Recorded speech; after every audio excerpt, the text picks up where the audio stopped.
Welcome in, everybody. You're listening to the Mike Hogan Show, hosted by yours truly, Mike Hogan, on CPL Radio. This can be heard in Cedarburg, Wisconsin, Ozaukee County, or anywhere, because this is a recorded radio show. I am recording on Friday, October 9th, 2020.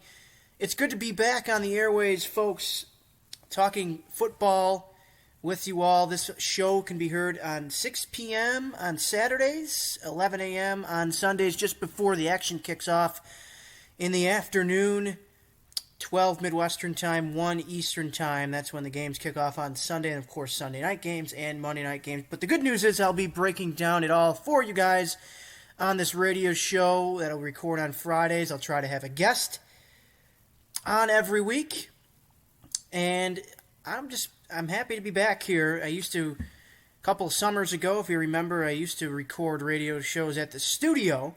I did not do that last summer as I was studying abroad. Jeff Messerman, who is in charge of this radio station at Cedarburg Public Library, he reached out to me a couple of weeks ago, and we've been in planning mode for this, so it's good to be back. And we're going to jump right into things here, folks. Biggest headlines in the NFL, if you've been paying an ounce of attention to anything, the COVID news is what is basically the most important storylines right now. It's more important than anything going on the field. As we speak right now, we've got a slew of teams impacted by COVID outbreaks or their opponents having COVID outbreaks, or COVID cases, should I say. The Jets had to send players and coaches home this morning after a couple or one or two positive tests. They play the Cardinals this week. That game is going to hinge on what happens with those tests. The Patriots and Broncos also in a similar situation. Last week, the Patriots game against the Kansas City Chiefs was moved to Monday night, which the Chiefs won because the Patriots had a COVID case. Quarterback Cam Newton tested positive. This week, one or two more additional players tested positive. So the NFL had to switch that game to Monday night between the Patriots and the Broncos. The Bills, Chiefs, and of course the Tennessee Titans, kind of a cluster of teams, all impacted by, of course, the biggest outbreak in the NFL, the Tennessee Titans. We will have David Beauclair come on to talk about the Tennessee Titans COVID outbreak later on in the show. David Beauclair is a publisher and producer for All Titans at SI.com. But just briefly here, the Bills play the Titans on Tuesday night. The Titans have had 23 total positives since last week. And the Bills play the Chiefs. We're supposed to play the Chiefs on Thursday night. That game has been moved by the NFL to later in the weekend. So let's jump into football talk here. We'll get to more COVID-related stuff in a little bit. Let's recap Thursday night's game. This was a very, very good matchup between two very well-coached teams, in my opinion, the Chicago Bears and the Tampa Bay Buccaneers. The Bears won a close one in this one, a final score of 20-19. It was a weird ending, and the Bears have basically controlled the game in the second half. It was back and forth. They won 2019, of course, but the last play of the game is something that you've probably never seen before, and that was Tom Brady on fourth down in the last minute. He didn't know the down.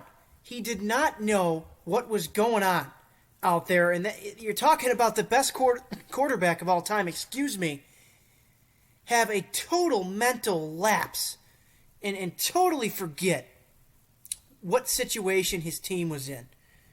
And it didn't cost him the game. It was fourth down. The game was going to hinge on that play anyways. But all they needed to do was get the first down. I believe there was about 35, 40 seconds left. They were around midfield. They were down by 1 point. They could have easily kicked a field goal to win the game if they got into Ryan Succop's range. They couldn't do that. Brady threw it deep to his tight end, Cameron Brate. The pass was easily broken up. Brady was standing on the field holding up 4 fingers. So that told everybody right then and there, Brady thought it was third down. Unbelievable mental error by the best quarterback of all time, Tom Brady. Turnover on downs. The Bears win. the ball game. A big win for the Chicago Bears. They just switched quarterbacks. They gave Mitch Trubisky, their first-round pick a couple of years ago, another chance. And he wasn't cutting it, so they had to go to Nick Foles. The legend of Nick Foles continues in Chicago. He picks up a big win last night. The Bears still have that stellar defense. Their offense isn't going to be exciting. They have Allen Robinson. They have Jimmy Graham at tight end. Other than that, Tariq Cohen's an okay running back. But other than that, the Chicago Bears, they're going to grind out wins because their defense makes stops. Their defense is going to win them a lot of ball games if the offense can just do something. Give them something. Last night, Foles had a pretty good game. 30 of 42 for 243 yards. He had one touchdown and an interception. His one touchdown pass, an unbelievable touchdown grab by Jimmy Graham, a one-handed catch in the back of the end zone over a defender. Jimmy Graham having kind of a revival season here. He didn't really do much in his time with Green Bay. He was on and off in Seattle. Of course, he was great for the New Orleans Saints. But if the Bears can keep giving the ball to Jimmy Graham, they're gonna get something. Their offense is gonna be a lot better. Jimmy Graham last night, he only had a couple of catches on 5 targets, but they were all timely catches. Jimmy Graham, I'm looking. He's my sleeper fantasy tight end. I'm big on the tight ends this year in fantasy. I got Jimmy Graham, Mike Gesicki of the Dolphins, Jonnu Smith of the Titans. 3 guys kind of fly under the radar a little bit, but they're good football players, and they'll put up 10, 11 points, 12 points a game. That's pretty good out of a tight end if you don't have Kelsey or one of those elite tight end pass catchers. For the Buccaneers, on the other hand, or before we get to the Buccaneers, let's take a look. Allen Robinson totally solidifying himself as an elite wide receiver in the NFL. And if he had him, I'm nothing against Nick Foles. I think Nick Foles is a serviceable quarterback in the NFL. But if Allen Robinson had a guy, a better quarterback, not an elite guy, but just a better quarterback throwing to him, this guy would be putting up even more ridiculous numbers. Last night, 10 receptions on 16 targets, 90 yards, 24-yard reception was his longest. He averaged 9 yards per catch. Allen Robinson, man, he's pretty damn good. Allen Robinson is gonna do some damage this year if Nick Foles can keep targeting him 16, 17 times a game. But I'm just saying, man, if he had just a little bit better than Foles, a quarterback. And the reason I say this, I watched a play on Twitter this morning. Nick Foles rolled out to his right. He had Robinson wide open for a first down. First down and more. This could have been maybe a 25-yard gain, 15-yard gain. More than 10 yards. Foles throws it over the head. He had all the time in the world to throw. He was rolling to his right. Of course, he was throwing off balance, but he had him wide open. And that's the kind of stuff I'm talking about with the Bears and Allen Robinson. I think if Allen Robinson had somebody just a little bit more accurate, man, this guy would be a lot better than his numbers show. And his numbers are not bad by any means. Anthony Miller had 4 catches for 28 yards. He was, I believe, a first or second round pick by the Bears a couple of years ago. Montgomery, their running back, had 7 catches on 8 targets for 30 yards. Rushing-wise, the Bears got touchdowns from Montgomery, 29 yards on 10 carries. Cordero Patterson, their wide receiver, 3 carries, 7 yards. Not much out of the Bears' running game last night. Nick Foles won them the game with his arm. Their defense held up their end of the bargain. Tom Brady, on the other hand, not a bad night by any means, but that 4th down play is what everybody's going to be talking about. 25 completions on 41 attempts, 253 yards, and a touchdown. A 35-yard long was his longest pass of the game. Receiving for the Buccaneers, Cameron Brate. They have some really, really talented tight ends.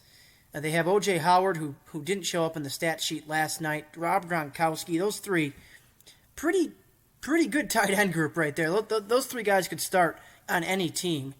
Brate had 5 catches, 6 targets, 44 yards. Evans, who was questionable with an ankle injury, played better than we expected him, better than I expected him to play. Actually, sat him in fantasy last night because I thought his injury would affect him, and the Bears' defense is good. He still found a way to get on the board with 5 catches, 9 targets, 41 yards, and a TD. In rushing-wise, Ronald Jones, I've been saying it all along, Ronald Jones, a sleeper fantasy running back. Put him in the flex if you got him. 17 carries, 106 yards. Ronald Jones can do it. He can catch the ball, too. He had 3 catches last night for only 19 yards, but this is a guy that can be used in a lot of different ways for the Buccaneers. And Leonard Fournette's hurt right now, so Ronald Jones, his value goes up quite a bit. So the Bears beat the Buccaneers, and nobody's giving credit to Chicago. Everybody's talking about Tom Brady in the 4th down failure because he didn't know what down it was, but give credit to the Chicago Bears. I think this is a good football team. They've come out of the gates here. They've won a lot of close games. The Bears came from behind in Week 1 to beat the Detroit Lions. They came from behind to beat the Atlanta Falcons. So the Bears are a solid football team that can win close games. That's a sign of a good football team right there. The Chicago Bears winning close games. Their defense is gritty. Their offense, like I said, not going to give you much, but if you can get something out of them, that defense is going to win you some games if they're on. So moving on here into the next part of the show, let's talk about the Titans. The Tennessee Titans are at the center of the news right now in the NFL. As I mentioned earlier in the show, they have 23 total COVID cases, more than 10 players, more than 5, or I think it's 8 or 9 staff members now, coaches who have come down with the coronavirus. This all started last week. Monday and Tuesday is when we got word of the Titans defensive coordinator / linebackers coach, Shane Bowen, who didn't travel the team to the Titans' last game in Minnesota on Sunday the 27th because he tested positive for COVID-19 on Saturday. And on the following Tuesday the 29th, that is when everything started to hit the fan. COVID cases started to increase throughout the week. They kept increasing into this week, putting the Bills game in jeopardy. Now the Titans in the news. The NFL started an investigation on them. Many reports are starting to come out about the team. Gathering last week, in the middle of the week after the outbreak started, they gathered together. I think a few guys gathered at a high school and practiced while the team facility was shut down. And another group of players gathered at another site that same day, I believe. And they were also told not to gather. Now, people have been saying different things about the league memo. The Titans gathered this day, the league memo came out that day. But in my honest opinion, if you know that there's an outbreak of coronavirus going around your organization, why do you need a league memo to tell you to stop what you're doing and not gather? It should just be common sense at this point. It should be common sense. The Titans players shouldn't have needed to be, nobody should have needed to tell them that they couldn't gather. And it doesn't matter when they were told, when the league said this and that. The bottom line is the Titans did something stupid. And they're going to be punished for it. I'll get to the forfeit talk in a little bit, but the bottom line is that they should have just known better, and that's why our country is where it is, people. We don't listen to the rules. We don't use common sense. It almost feels like a lot of people go about their daily lives without the virus in mind, and that is why we are where we are. We haven't been able to move past this. We haven't been able to slow any type of curve, so don't even start with me on that. We haven't been able to slow it down. We have not been able to slow it down because of situations like this. And guess what? You know what? The Titans, they're a football team. They're a group of highly motivated guys who, at the time when they did gather to conduct these workouts, I will say this, they still thought that they would be playing the Pittsburgh Steelers on Sunday, October 4th. So you can look at that way and say, okay, well, they thought they were going to be playing a game on the weekend. But in reality, like I said, they should have used common sense. Okay, this many guys tested positive today. I was on the plane with them this weekend. I was on the field. I was doing this and that. They should have used common sense and said that we're probably not going to play on Sunday. I know you can't assume that in the NFL. And it looks like right now the NFL is doing everything in its power to get these games in as scheduled. whether that's on Sunday, Monday, Tuesday. They're rescheduling this and that. They're trying to get games in before the next week's games, so they don't have to completely reschedule. And I'll talk about rescheduling a little bit. I'll give you my gist on that. But common sense. We need common sense. The Titans screwed up. Doesn't matter when they were told or what they thought at the time. They should have just stopped. Right then and there, no gatherings. Maybe do your workouts at home on your own, but don't gather with your teammates. Because now, look at it now. We are still up in the air with the Titans game this weekend. The Titans, not this weekend, but early next week. They're supposed to play the Bills on Tuesday. They just had 2 guys test positive yesterday, or two more positive cases reported yesterday. No cases were reported today. They have to go at least another day to get back into the facility to start in-person preparation for the Bills. And then they have to follow, when they get back into the facility, if they do, before the game, if this game can even go on and they can get back in the facility, they have to follow post-exposure protocols, which are much more thorough than the actual just normal NFL guidelines for the season for the coronavirus. The Tennessee Titans have their work cut out for them. They have to go another day without a positive case, and they have to follow those protocols to a T, those post-exposure protocols.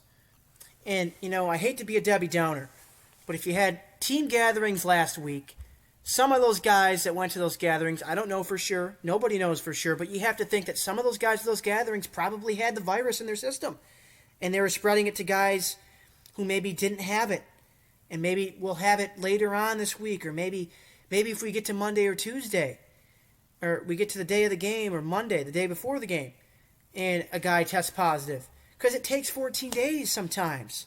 It takes a while. There's an incubation period here that we have to take into account. And if guys are just showing up positive right now, how many more guys will follow? Is this going to end? I almost feel like, and this is where I'm getting in my gist on the scheduling, I almost feel like it would have been better for the NFL to say, you know what? Let's just create a Week 18, because the odds are they're going to have to reschedule a bunch of other games. And Week 18 to me makes the most sense. Push the playoffs back by a week, and I guess you wouldn't even need to play Week 18 if those games don't matter for playoff seeding. They can take that into account. So the NFL could say, okay, well, we're just going to push this, kick the can down the road. We're going to move this game to we're going to create a Week 18, put this in that game there in that week. And when we get to that week, if we need these games to be played for playoff seeding or whatnot, then we play them. If not, if they don't really matter too much for playoff seeding at all, then let's not play them. Let's just go on as scheduled for the playoffs. But it almost feels like, to me, the NFL is being too stubborn. They have to be very flexible in a year like this, where there's COVID-19 going around, and you know what? They have to be flexible, and there has to be some sort of flexibility within this schedule to reschedule these games, because you just can't. They can't keep going on like this week by week, rescheduling games for Monday or Tuesday, doing all this crazy stuff. The NFL, like I said, it almost seemed like it was too stubborn from the start. And let's just completely throw this forfeit garbage out of the window here. I don't agree with it at all. I saw a lot of Bills fans clamoring for the forfeit. I saw a lot of Steelers fans and players wanting not wanting the forfeit, but rather suggesting the forfeit. The Titans screwed up. We couldn't play. We had our bye week too early. Give us and in the Bills' case, well, you screwed us over because we don't get the Thursday night game against Kansas City. That got moved to later. The Titans screwed up, so give us a forfeit. I don't agree with that at all. This is the NFL. This is. There's money involved. There's competitiveness involved. If they can't play these games, if they forfeit these games, first of all, the TV contracts with the NFL are huge. You got to take that into account. You got to take into account the players won't get paid if they forfeit games. So I don't think any player in their right mind would want to forfeit a paycheck for a forfeit win. And the next thing, too, is competitiveness. Is it fair? Sure, the Titans screwed up. Like I said, I've said that multiple times on the show so far. But is it fair? I don't think so. Because guess what? This was going to happen an outbreak was going to happen. It happened in the MLB. This is where people need to pump the brakes. It's happening right now to a lot of teams. There's positive tests showing up. There's an outbreak with the Titans. This was going to happen all along. The MLB had the same situation at the beginning of its season, and after that, they figured it out, and it was pretty much smooth sailing from there on into the postseason where we are now with the MLB. So I don't agree with the forfeit takes at all. The forfeits, to me, it's a bunch of garbage.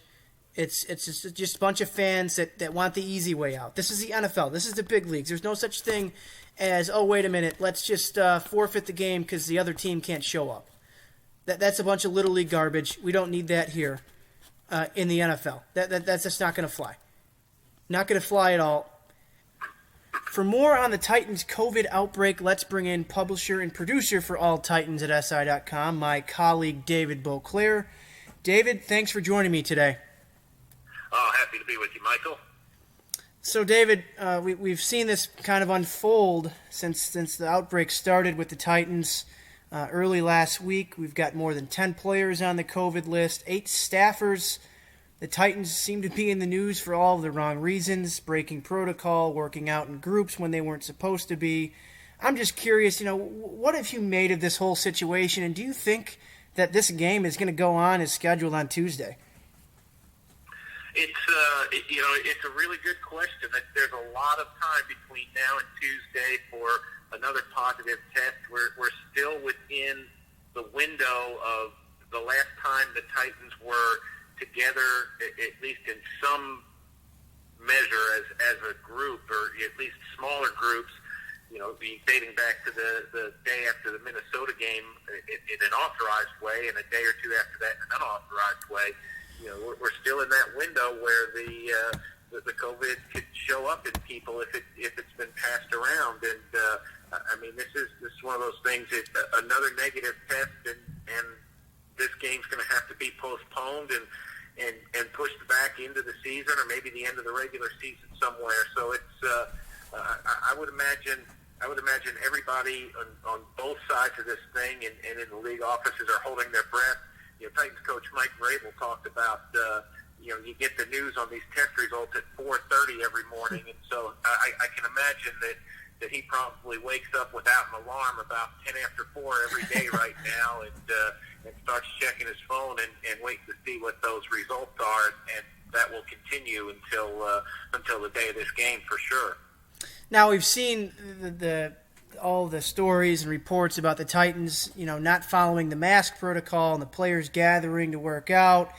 Do you think that the Steelers and the Bills have reasons to be upset about this, or maybe just the league in general has valid reasons to be upset about this? Well, it depends on sort of the severity and the impetus for all this. I tend to believe that the Titans players didn't stop to think how seriously the league is taking these things. I mean, this is a group of guys who are highly motivated and highly enthusiastic about the opportunity they have. And the day that they're told, you go back to Tuesday a week ago, and they're told, hey, don't come into the facility today. We're closing the facility down. You're supposed to stay away from each other until further notice. I'm sure guys were like, well, let's get together in some groups. Let's get some work done. Let's try to make the most of a bad situation. To me, that is perfectly reasonable to expect from this bunch of guys. That would make perfect sense to me. But the question then becomes: Did they not, were they not told clearly that they shouldn't get together?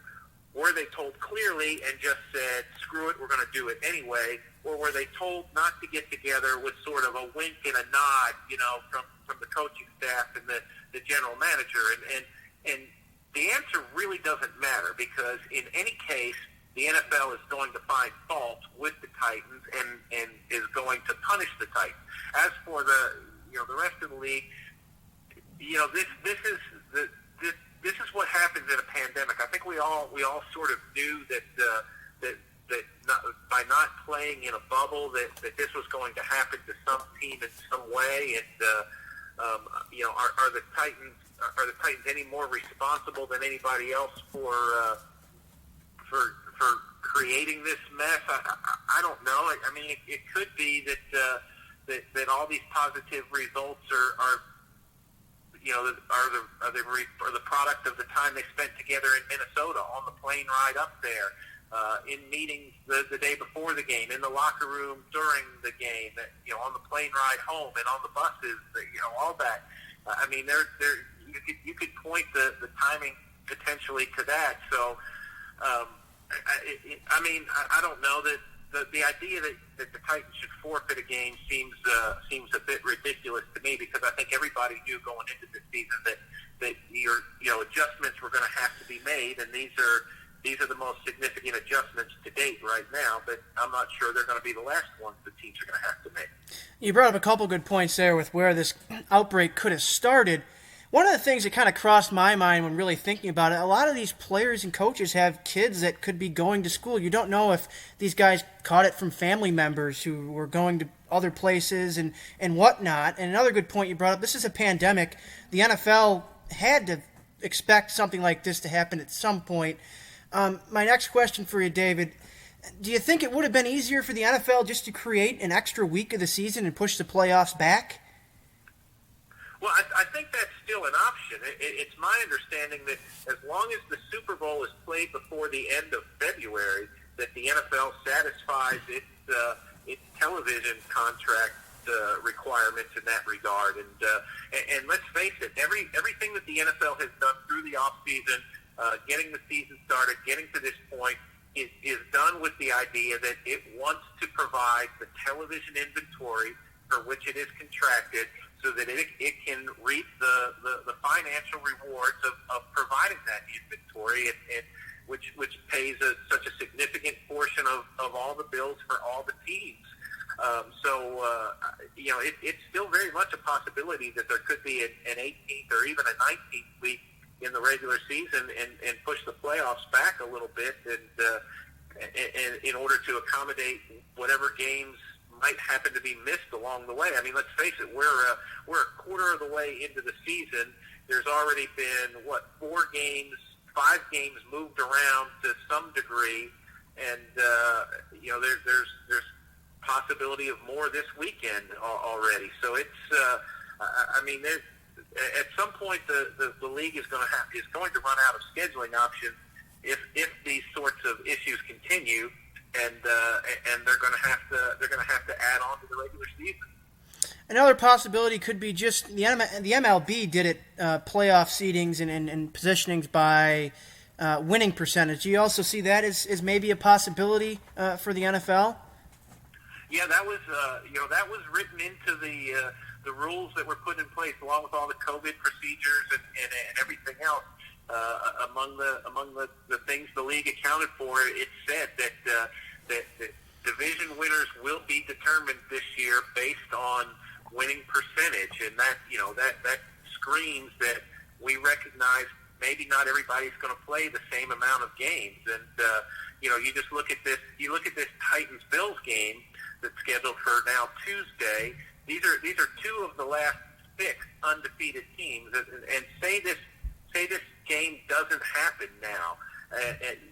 That could be a distinct advantage to one or both of these teams when the final standings are set, because that's theoretically a really difficult game that neither team had to win, and one side ended up not losing. So 11-4 is a better winning percentage than 11-5, and that could be sort of the difference between winning a division for a team this year. Now, there is still a game on the schedule for the Titans and the Bills this weekend. I'm just want to get your thoughts on the Bills real quick before we wrap this segment up. The Bills have been a very impressive team this year. Josh Allen has really taken the next step, and he's really validating himself as the franchise quarterback in Buffalo. How do you think Tennessee stacks up against the Bills on Tuesday night if this game happens? Obviously, they're going to be without some key guys due to the COVID list.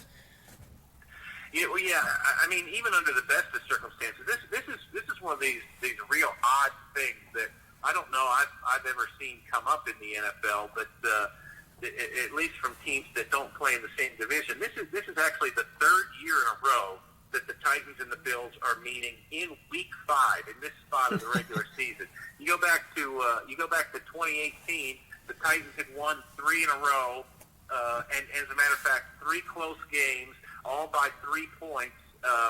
And we're talking about demanding respect from around the league and whatnot. And Buffalo kind of beat them up that day in what was an ugly game, and the Bills won 13-12. And then you go to last year, the Titans were coming off a really impressive performance in Atlanta, a game they won 24-10 and sort of dominated start to finish, and they come up against the Bills again, and it's the same sort of thing. The Bills pushed them around all day, made then starting quarterback Marcus Mariota looked really bad, and it was a low-scoring game that the Bills won 14-7. So this is a team that has the last couple of years been a real physical matchup problem for the Titans. I think the Titans are more physical now than they've been at any point under Mike Vrabel, but can they play at that sort of level after 2 weeks of dealing with COVID, after not being on the practice field, after doing all those sorts of things, and with a quarterback who, as you point out, Mike, has taken a big step in his career. The last 2 years, the Bills sort of won, at least in facing the Titans, they won in spite of Josh Allen, and now that they're winning games because of the guy. So if he's going to play at that level, it's just going to be that much harder for the Titans. And everything else considered, I just think it's I think this is going to be a really tough one for the Titans. If they can find a way to win this game, A, I'll be surprised, and B, I think it'll serve them really, really well going forward. Folks, that was David Beauclair, publisher and producer for All Titans at SI.com. David, thanks so much for your time. Folks, we're going to take a quick break. We'll be back shortly. Welcome back to the Mike Hogan Show, everybody.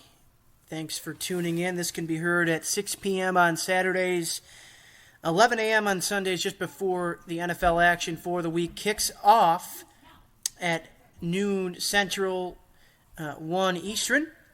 And I want to thank my boss and colleague at All Titans at SI.com, David Beauclair. I've been interning with David since May. It's been an honor. Always appreciate his insight on the Titans. So let's jump into this week's action. We're going to break down the schedule here and give you some insight on what to do in fantasy this week, or at least what I'm doing with my fantasy team this week. Maybe you guys have some of the same guys on your team. The Rams and Washington football team at 1 on Sunday. Eagles and Steelers, 1 o'clock. And this is where it gets interesting. The Cardinals and Jets in New York, or in New Jersey, should I say, because their stadium's in New Jersey. That one could be moved. The Jets had to send everybody home today because of a potential COVID exposure. Who knows what the NFL is going to do with that game. If they have to move that one, are they going to move that to Monday or Tuesday? Who knows? So that could be something to watch out for. The Raiders and the Chiefs at 1. Jaguars, Texans at 1. Bengals, Ravens at 1. Panthers, Falcons at 1 as well. The 4 o'clock games kick off with Dolphins and 49ers at 4:05. Giants at Cowboys at 4:25. Colts and Browns in Cleveland at 4:25. And the Sunday nighter, Vikings and Seahawks on Monday. This is where the schedule gets sticky this week. Broncos and Patriots. Broncos at Patriots moved to Monday night because the Patriots have had a couple of COVID positive tests pop up over the last couple days. That's another one to watch out for. The Chargers and the Saints. That's going to be a good one, a better one than people expect. And then this one, Bills-Titans on Tuesday. That's been the talk of the show, of course. Yeah, who knows what's going to happen if this game can't be played on Tuesday. As I said earlier in the show, I think that Week 18 idea with the NFL is just why not? Why not do it? I don't understand why they're trying to cram these games in. If the Titans have one more positive test over the next couple of days, there's no shot at this game. And then that puts Buffalo in a tough position because they've been wasting all this time preparing for the play of the Titans on Tuesday night. And then their game against Kansas City will be moved back to Thursday night when it was originally scheduled. So Buffalo's in a pretty tough position with this whole thing. A lot of Bills fans upset. They wanted that Thursday night game against Kansas City. Understandably so. That's going to be, in my opinion, when I looked at the schedule this year, the Thursday night games, I thought Bills-Chiefs, and it looks even better now, the way both quarterbacks are playing, both teams are playing. I think that's the best Thursday night game there is all year. Bills and Chiefs. Two great teams. So that one, Bills-Chiefs, moved back. The Bills and the Chiefs have just been in a COVID sandwich. Because the Bills' upcoming schedule, they got the Jets, who have COVID issues right now. The Chiefs had to deal with COVID issues with the Patriots. Now they're dealing with the aftermath from this whole Bills-Titans situation. So a lot of ripple effects on a lot of different teams with this. Anyways, enough talking about coronavirus. Let's get into some games here. Give you my picks for the week. The Rams and Washington. I got the Rams in that one. The Washington, they could come out and play inspired football. They just benched their starting quarterback, Dwayne Haskins. I think Kyle Allen could play better for them. Alex Smith is right behind Allen in that race, the quarterback room too. Alex Smith, a great story. Had that terrible knee injury that put him out for a couple seasons. But I think Washington, I don't think they're a very good football team. They're better than what their record shows. But the Rams, the Rams have a decent offense. Jared Goff is still Jared Goff, and their running game is pretty good as well. Like their defense, they can get after the quarterback, Aaron Donald. I think the Rams are going to win this game by it's closer than people expect. I would say by 7 to 10 points, the Rams get away with this one. Eagles and Steelers. This is one of my favorite matchups of the week for some reason. The Eagles just had a big win on Sunday night against the San Francisco 49ers. Steelers 3-0. They didn't play last week because their game was postponed against, of course, the Tennessee Titans, right in the middle of everything. But I like the. I'm gonna go upset here. I like the Eagles on the road in this one. Don't ask me why. I just like it. I think Carson Wentz is a great quarterback, better than people give him credit for. Athletic. The Eagles, I think they get it done and start distancing themselves in the NFC East, that ugly NFC East race right now, because you look at it, you go right down the line. Washington's 1-3. Eagles lead the division at 1-2-1. The Giants and the Cowboys, both a mess as well. Both those teams have losing records. Giants 0-4, Cowboys 1-3. That division always seems to be just a big cluster of a mess every single year. I like the Eagles winning the division and this game on Sunday. The Cardinals and Jets, I don't know what to say about this one. The Jets are awful. Adam Gase, if they're smart, get rid of them, change coaches. I know changing coaches doesn't do much. Not always does much for a team in the middle of the season, but just the Jets, if I have any advice for you, get ahead on the head coaching search and get somebody next year that's capable. Adam Gase, terrible head coach. In my opinion, one of the worst I've ever seen. I think Adam Gase is awful. The Cardinals, and you know what? I guess I'll take that back. I know nothing about coaching a football team. I'm just a writer. I'll take it back, but Adam Gase, you're still terrible. I like the Rams in this one by a landslide. I like this Kyler Murray kid.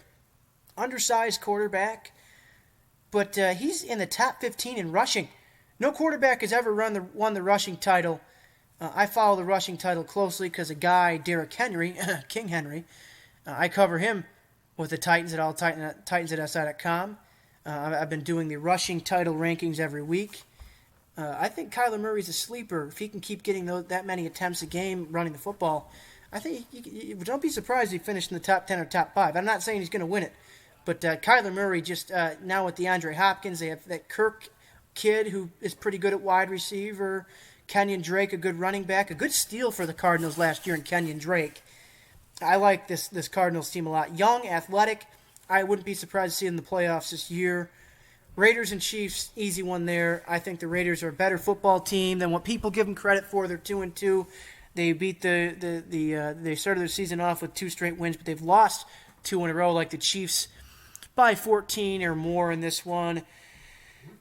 Interesting matchup here with the Texans and the Jaguars. The Texans just fired head coach slash GM, a.k.a. Mr. Power, Bill O'Brien. I'm going to say the Texans get their first win under interim head coach Romeo Crennel. Going to be a close one, though. Jacksonville, Gardner Minshew looks like a pretty darn good quarterback. He might actually be the reason why the Jaguars don't get a top 5 pick this year and have a chance at the prize of the upcoming draft, Trevor Lawrence, quarterback from Clemson. I like the Texans in a close one this week. Ravens and Bengals. I got to take the Ravens here, but I think Cincinnati's been a fun team to watch with Joe Burrow. Joe Burrow is just an absolute joy to watch every week. I like Joe Mixon at running back for the Bengals, but I think ultimately the Ravens are just too good. They'll have enough to pull away in the end by more than 7. Falcons and Panthers. Let's give the Falcons one this week. Falcons, I just don't know why they're winless. They have a darn good offense. They've blown a lot of close ones. They should probably have at least 2 wins right now. They blew that big lead in the second half to the Chicago Bears a couple weeks ago. I like the Falcons this week. Matt Ryan's a darn good quarterback. He always has been. Doesn't look like he's aging. I like Julio Jones, Calvin Ridley at wideout, Todd Gurley at running back.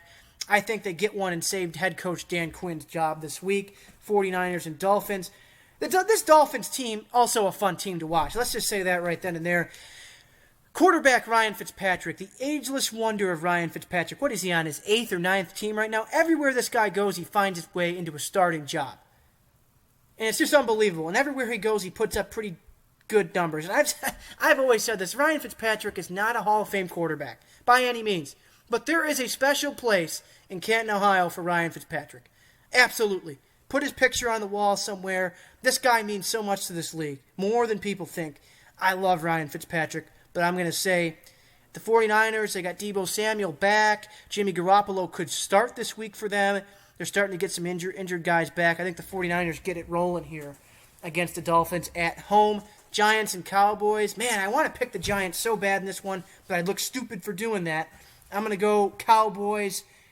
Dak Prescott, how about that last week? And they lost against the Cleveland Browns at home. He threw for over 500 yards. I like the Cowboys by about 3 points in this one. I think it's going to be close. Dallas's defense is awful. Word of advice to anybody, do not start Dallas's defense in fantasy. They got me negative 9 points last week. Don't do it. Daniel Jones, you might have a big week this week. I'm rooting for you. I had to drop you in fantasy a couple weeks ago. Browns and Colts. Man, this Browns team is good. This Browns team is not a joke anymore. They're competitive. They've won 3 straight games after being blown out in week 1 by the Ravens. I like Cleveland in this one over Phillip Rivers and the Indianapolis Colts. I like them at home probably by about 3 to 7 points there in that one. Seahawks and Vikings. I think this one's more interesting than people think. The Seahawks defense is also terrible. They're 4-0 in large part due to their offense and Russell Wilson. I'm going to go upset here again. I think the Vikings get a huge victory at CenturyLink Field on the road. Kirk Cousins has a big one. How about that wide receiver, Justin Jefferson, they picked? They traded away Stephon Diggs to Buffalo. Justin Jefferson, they picked him in the first round out of LSU.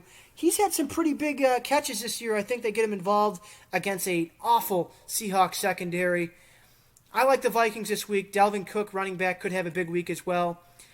Yeah, let's roll with the upset with the Vikings here. Broncos and Patriots Monday night. This game subject totally contingent on COVID.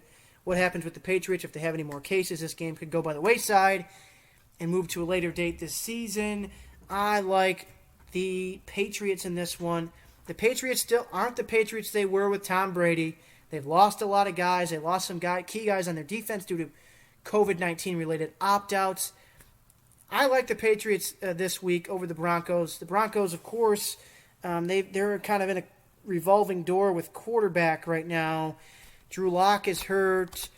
That Driscoll kid they had starting for them is also hurt, so they're starting that Reitman kid, who played pretty well against the Jets, but I like the Patriots. Bill Belichick and outsmart Vic Fangio. The Patriots play good situational football. Nothing has really changed other than Brady's not there. Patriots still good. Still a tough team to beat. Going to be in the conversation for the playoffs all year. Chargers, Saints, another upset here. I'm going to go Chargers. I think the Saints have been an average team this year. Drew Brees has struggled. Not struggled, but he clearly isn't the same Drew Brees of the past. And on the other side, you got Justin Herbert starting for the Chargers at quarterback. I like that kid a lot. Justin Herbert, I think he's a sleeper for Rookie of the Year. I watched him throw the football last week against the Tampa Bay Buccaneers. Man, that kid could throw the football. he can throw the football. He connected on a deep pass right away in the game. Totally opened my eyes. I said, this Justin Herbert kid going to be pretty darn good. Let's pull up a stat line real quick from last week, if we can, quickly, and I'll show you what I'm talking about. Justin Herbert actually won the starting job. Tyrod Taylor, former Buffalo Bills quarterback, was their starter. His lungs were punctured by the team doctor before week 2. How about that? You lose the starting job because the team doctor punctured your lung before the week 2 game, and this rookie Justin Herbert out of Oregon comes in and lights it on fire. So in his 3 games, he started the Kansas City game. He threw for 311 yards, 1 touchdown, 1 pick, 22 completions on 33 attempts. Week 2 against Carolina, he hasn't won a game yet, but this kid's putting up impressive numbers for a rookie. How about this? 35 completions, 49 attempts, 1 touchdown, 1 interception. This kid's not looking like a rookie. Last week against Tampa Bay, he threw less. He had the least amount of attempts and completions of any game he started, any of the 3 games, 20 completions on 25 attempts, 290 yards, 3 touchdowns, 1 pick. Justin Herbert, if you can stop throwing interceptions, you're going to be a darn good quarterback. I like this Justin Herbert kid, and I think the Saints. I don't think the Saints' defense is as good as people think it is. I like the Chargers this week. I like Herbert getting his big first career victory as a starting quarterback in the NFL. And then the Bills and the Titans. Why even make a prediction for this game because you don't even know if it's going to happen. But I like the Buffalo Bills in this one. I think even if this game is played, the Titans had a very big competitive disadvantage. They, like I said earlier in the show, they had to follow all of this post-exposure stuff the NFL sent, and that's going to be pretty tough for them in preparation for the Bills. Also, take into account, they do still have some injuries. They've been without starting cornerback Adoree Jackson for 3 games. Taylor Lewan, their Pro Bowl offensive tackle, has dealt with some injuries. He's going to play this week. A.J. Brown, star wide receiver for them, second-year wide receiver. He hasn't played since week 1 with a knee injury. And then you got a bunch of guys in the COVID list. Who's going to come off the COVID list before this game? That's going to be the question. How many guys will the Titans need to start from the practice squad? And even if these teams, there's no COVID going around, I still like the Bills. This Bills team's firing on all cylinders. Tennessee has played a lot of close football games this year. Each of their games have come down to the wire. Steven Gostkowski has had to hit game-winning field goals in each of those 3 victories for the 3-0 Titans. He's the only kicker in franchise history to hit 3 consecutive game-winning field goals. So, thanks to Steven Gostkowski, who, by the way, had a terrible start to the season in week 1. He missed 4 total kicks. People were calling for his job, and he's been stellar ever since. So, thanks to Steven Gostkowski, the Titans are 3-0. Steven Gostkowski, Ryan Tannehill, quarterback, playing really well, and a defense that's shaky but makes timely stops. This Buffalo team, their defense has been shakier than you might think. Their defense was great last year, basically what led them to 10 wins, a defense and a timely offense. But this year, both their defense and their offense are both darn good units. Their defense is still trying to figure it out with a few new pieces, especially in the secondary, on the defensive line. So I like the Bills in this one. The Bills probably by 14 if the Titans are missing that many starters. Josh Allen, unbelievable, leads the league. Or I believe, he's at the top of the league in passing yards, second in passing touchdowns. Stephon Diggs, their new toy on offense from the Minnesota Vikings, has been worth every penny and every draft pick they gave up to get him. He leads the league in receiving yards. He scored 2 touchdowns so far as well. The running game is kind of slept on. Devin Singletary is very good. Option at running back, their backup, Zach Moss. They picked him in the 3rd or 4th round of this year's draft. I think 2nd or 3rd round, actually, excuse me. He's a good short yardage guy. He was hurt last week, didn't play. But I like the Bills. Complete football team. Bills, sleeper Super Bowl contender. Josh Allen, clear-cut MVP contender. So that's what the picks of the week are. And we're going to run quickly here through what I'm going to do with my fantasy teams this week. I've already set my lineups, and I've kind of decided to do that based off what's happening with COVID. I've sat most of the guys who could be impacted by that. This week I'm starting Ben Roethlisberger at quarterback. I think he's a good candidate to have a pretty darn good game this week because the Eagles secondary is suspect at best. Alvin Kamara, always reliable at running back. He doesn't run the ball much, but he's a threat in the passing game. I think he's gotten me like 20 points a week, or close to it, maybe a little over, a little less. Kareem Hunt at running back. Nick Chubb is hurt. Nick Chubb is near the top of the league in rushing yards. Kareem Hunt is also near the top of the league in rushing yards. Good 1-2 punch in Cleveland. Kareem Hunt, with getting more carries this week, should be able to put up ample points even against a tough Indianapolis defense because Cleveland's offense can use Kareem Hunt in a variety of different ways. Calvin Ridley at wide receiver. I like this kid a lot. Atlanta Falcons wide receiver. I usually put him in the flex, but this week I'm putting him at wide receiver 1. He's had more than 15 points in each of his 3 games this season so far, or 4 games this season so far. Deebo Samuel, I'm starting him for now because I believe that Jimmy Garoppolo is going to play this week. Could be a big game for Samuel if he's able to have Garoppolo throw him the football this week. I started Jimmy Graham at tight end. Chicago Bears put up 12 points. A little bit of a surprise. Jimmy Graham's been pretty good through a few games this year. Very good last night, 12 points. I'll take it from him. I started Chicago's defense. They got me 5 points. I have DJ Moore at the flex.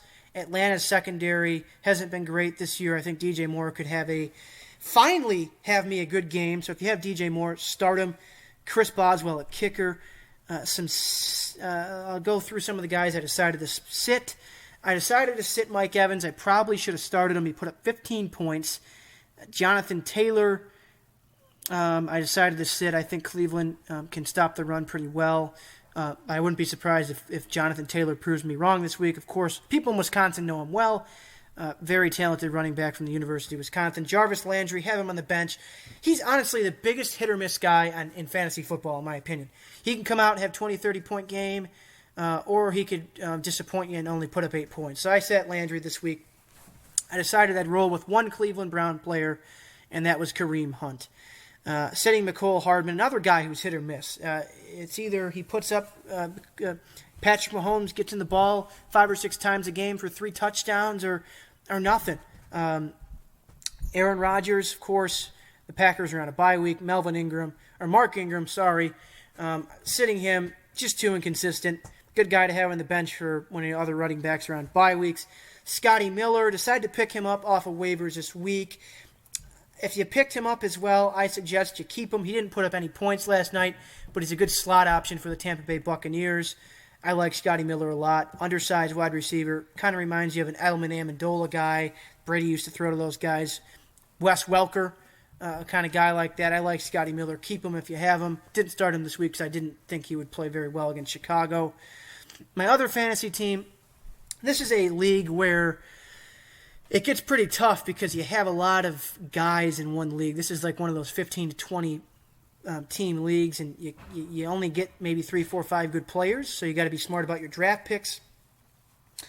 I haven't really done much to this lineup yet. I'm still waiting to see if you can get through tomorrow without any COVID cases. Titans and Bills. I'm going to start Josh Allen at quarterback. Bills quarterback Josh Allen. If they play that game on Tuesday, but I got to make that call tomorrow or Sunday afternoon. So just in case, I have Drew Brees on the bench. I don't think I'm going to start him, though. I think I'm going to go with Garoppolo if Brees can't go because the Dolphins' defense is shakier than the Chargers' defense. Dalvin Cook at running back has been so productive the last couple weeks for me. I'm going to start Jonathan Taylor in this league because my other options aren't very good. I think Taylor's game could go either way, as I said earlier. For now, I'm going to start Stephon Diggs at wide receiver. He's been awesome for me this year. The Bills are getting him the football a lot. Terry McLaurin, I'm starting him in the wide receiver 2 hole. I think McLaurin's valuable, very, very valuable in fantasy. A lot of people have started to question if he can keep his production up, but I don't see it dropping off at all. McLaurin's put up about 15, 20 points a week for me so far, so I've been enjoying him. Mike Gesicki at tight end. I like him a lot. Good option at tight end. 10, 12-point range, maybe a little more if you're lucky. I like Gesicki. He's a valuable option at tight end, consistent option. Jonnu Smith also for the Titans. I would start him I would consider starting him if the Bills and Titans can go, but I'm just going to roll with Mike Gesicki for now. I haven't made a decision what I'm going to do with the defense yet. Last week I started Dallas. They got me -9, as I mentioned earlier in the show. I'm probably going to start the Giants defense this week. Their defense has been pretty solid, but might explore the waiver wire a little more and see what happens in that aspect. Deciding to sit A.J. Brown. It looks like he's going to be the Titans' estimated injury report put Brown as a limited or full participant. It looks like he might play on Tuesday if that game happens. Of course, Drew Brees and Jimmy Garoppolo. I'm going to have to decide between either of them. Leaning towards Garoppolo, as I said. At quarterback, if Allen can't play. Jerry Jeudy, wide receiver for Denver. Haven't really started him or used him at all this year.